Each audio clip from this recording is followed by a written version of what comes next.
வணக்கம் நண்பர்களே, எல்லாரும் எப்படி இருக்கீங்க? நல்லா இருக்கீங்களா? இன்னைக்கு நான் எங்கே இருக்கேன் அப்படின்னு பார்த்தீங்கன்னா, மகாராஷ்டிராவில் இருக்கும் நாசிக்கில் அமைந்திருக்கக்கூடிய ஒரு சிறப்பான கோயிலுங்க. அதாவது இந்த மார்வாடிங்களாம் எப்படியா இவ்வளோ பணம் சம்பாதிக்கிறாங்க, மார்பிள்லேயே வீடு கட்டுறானுங்களே அப்படின்ற மாதிரி நம்ம கொஞ்சம் பார்த்து ஆச்சரியப்பட்டிருப்போம்.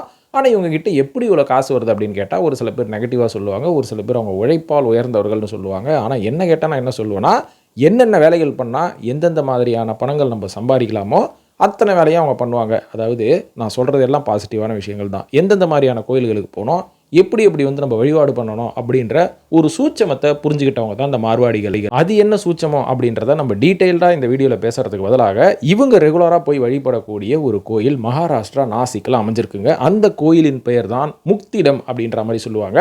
இதில் ஒரு சிறப்பான விஷயமே என்னென்னு பார்த்தீங்கன்னா, இந்த கோயிலே மார்பிள்ஸால் கட்டப்பட்டது அப்படின்றத பார்த்தா கண்டிப்பாக நீங்கள் ஆச்சரியப்படுவீங்க. அது மட்டும் இல்லாமல் இது ரொம்பவே ஒரு பழங்காலத்து கோயில் அப்படின்ற மாதிரிலாம் சொல்ல மாட்டேன்.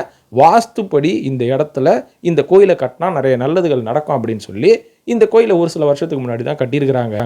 அது எப்போ அப்படின்னு பார்த்தீங்கன்னா, கிட்டத்தட்ட 1971 வருஷம் மகாராஷ்டிரா நாசிக்கில் இருக்கக்கூடிய ஒரு அமைப்பினர் இந்த கோயிலை கட்டினாங்க அப்படின்ற மாதிரி சொல்லப்படுது. அது மட்டும் இல்லாமல் இந்த கோயில் ஃபுல்லாகவே மார்பிள்ஸில் இருக்கணும் அப்படின்னு சொல்லி இந்த கோயிலை அவ்வளோ அழகாக கட்டியிருப்பாங்க.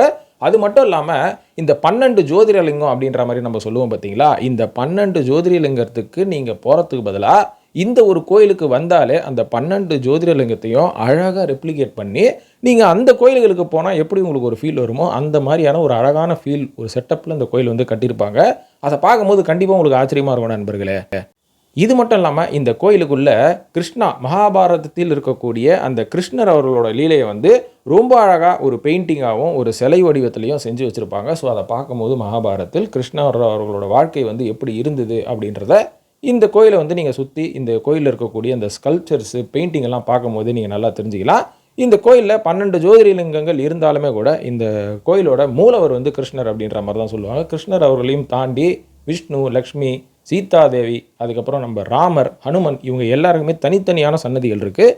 இதெல்லாம் பார்க்கும்போது ஒரு ரூமில் எடுத்து வச்ச மாதிரி, அதாவது நம்ம தமிழ்நாட்டை பொறுத்த வரைக்கும் ஒரு கோயில்னு எடுத்துக்கிட்டாலே அந்த சன்னதிகள்லாம் ரொம்ப சின்னதாக இருக்கும். அதுக்கப்புறம் அதுக்கு அழகான அந்த பழங்காலத்து கோபுர வடிவில் நிறைய விஷயங்கள் பண்ணி வச்சுருப்பாங்க பார்த்தீங்களா. அந்த மாதிரி இங்கே இல்லாமல் ஒரு பெரிய ஹாலு, ஒரு கல்யாண மண்டபம், அதுக்குள்ளே ஒரு கோயில் செட் பண்ணால் எப்படி இருக்கும் அப்படின்ற மாதிரி தான் அந்த கோயில் கட்டியிருப்பாங்க. ஆனால் பார்க்குறதுக்கு ஒரு தென்னிந்தியாவிலேருந்து போகும்போது உங்களுக்கு ஒரு வித்தியாசமான அனுபவமாக தான் இருக்கும் அந்த கோயிலுக்கு போனாலே.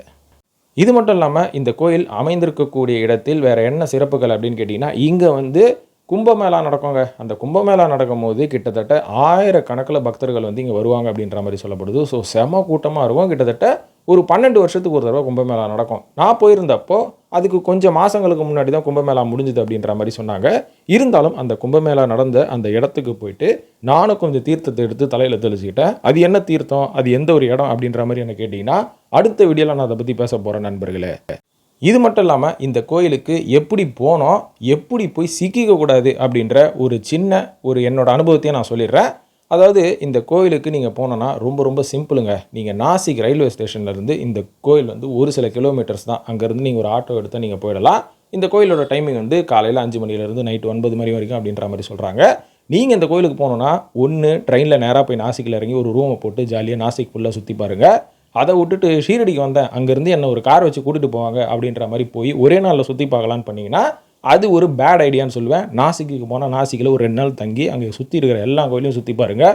1 டே ட்ரிப் எடுத்து போகாதீங்க, எதையுமே நீங்கள் அனுபவிக்க முடியாது அப்படின்ற மாதிரி நான் சொல்லுவேன். அதனால் நாசிக்கில் இந்த கோயிலையும் தாண்டி இன்னும் நிறைய அற்புதமான சிறப்புக்கான விஷயங்கள்லாம் நிறைய இருக்குது. அதெல்லாம் நான் அடுத்த வீடியோவில் சொல்கிறேன். இந்த கோயிலுக்கு வந்தால் ஒரு சூப்பரான லட்டு ஒன்று விற்பாங்க, 20 ரூபாய்க்கு. அந்த லட்டு சாப்பிட்டு பாருங்கள், ரொம்ப நல்லாயிருக்கும். அது மட்டும் இல்லாமல் இங்கே ஒரு பாதாம் கீர் ஒன்று இருக்குது, அதையும் குடிச்சு பாருங்கள். அடுத்த வீடியோவில் சந்திப்போம்.